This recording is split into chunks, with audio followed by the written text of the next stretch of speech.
Definitely. So everybody's aware of public clouds, and public clouds is the main feature there is the flexibility. So you can compose supposedly your own infrastructure, your own kind of storage and compute and so on. The challenge with that is that AI needs very performing compute, very performing storage, and it has all Networking. and networking, yes, and it all has to work really well together. Additionally, models need to be involved in the picture. So if you're on a public cloud, you have to download these models, you have to upload all your API keys. And so it becomes very, very difficult, but not impossible. It's not impossible.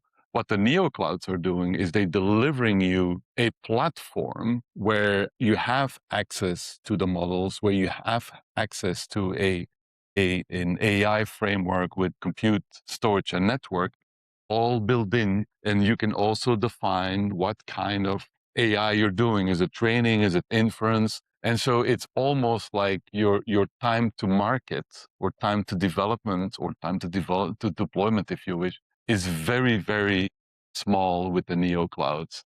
And I think it's really important because it's part of the chaos in the sense that people don't have the time to build all these frameworks and make it work, right? Installing software by itself is not necessarily that difficult, but making it work fine together. And I think that's where the neo clouds are coming in. So they deliver a platform that is fully focused on AI, and it allows you to choose and pick the size of the infrastructure. Can I offer an analogy though? The CPU on a system of whatever size is a general purpose processing unit that quarterbacks and runs, manages and orchestrates as a central point, even if it's in only a small area of what a particular application is doing that might be more storage focused or networking focused, what have you. But it's general purpose. That to me is like the hyperscalers. They are designed with what at this point is a giant variety of services for doing all sorts of things, including AI, including agentic AI.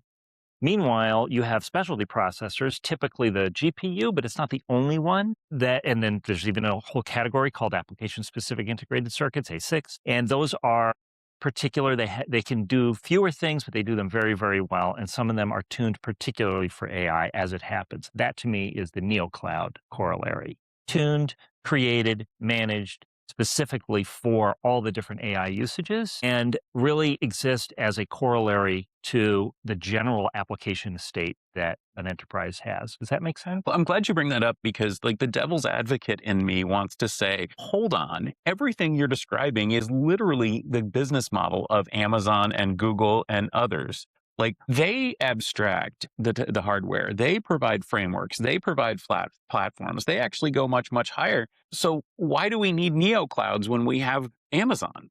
We need neoclouds because of the volume of processing, of inference or training or what have you, across what are multiple life cycles for any given AI service application or agentic host.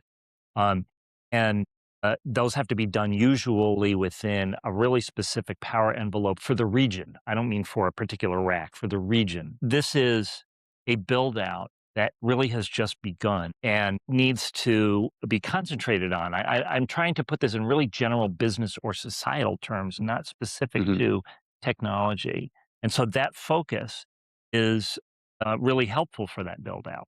That's what I would say. Right. There's no doubt that the neo clouds are a niche play within the public clouds, but we also have to look at the It's a huge freaking niche, is kind of my point, but right. Go ahead, yeah. Yeah, and I think the underlying infrastructure is also slightly different. When we look at public clouds, the hardware, or at least the hardware from a consumer perspective, is composed. So your storage and your compute is not necessarily next to each other, and the networking they provide is not necessarily the highest performing low latency infrastructure, while the neo clouds specifically go after that market. So there's definitely overlap, but I think what's really important there is the time to market and the ease of use. Not a lot of people nowadays understand how to set up infrastructure, download models, and make them available. And the neo clouds make it really, really simple. And I think that's helpful because many people might be wondering. For example, I know that Microsoft actually works with the neoclouds as an additional data center provider, and it can be a little confusing wondering exactly how these puzzle pieces fit together.